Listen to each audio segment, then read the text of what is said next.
des chants au milieu des flammes. Ces hommes ne décolèrent pas. Ils entendent résister jusqu'à leur dernier souffle. Pas question pour eux d'accepter la nomination d'un pro-iranien à la tête du gouvernement et surtout pas celle d'Assad al-Haïdani, le gouverneur de la région, ici, à Bassora. Ceci est un message à Assad al-Haïdani. Vous le regretterez si vous devenez Premier ministre.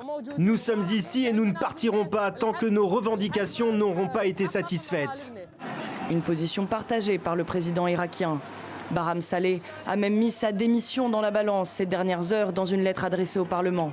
Les pro-iraniens, majoritaires, l'accusent de violation de la Constitution. Les autres, ses soutiens, qualifient cette décision d'acte de civisme. L'Irak, un pays coupé en deux, même si depuis des semaines, la rue dénonce une classe politique corrompue. Nous ne voulons pas qu'un Premier ministre du gouvernement précédent soit nommé par les partis. Nous voulons qu'il vienne du peuple, qu'il soit indépendant, issu du peuple et des lieux de protestation. Un blocage politique, une révolte de la rue. Ce vendredi, certains espéraient un mot du grand ayatollah Sistani lors de son sermon. Mais la figure tutélaire de la politique irakienne s'est abstenue de tout commentaire. Une manière peut-être de ne pas être emporté en cette période de grand dégagisme.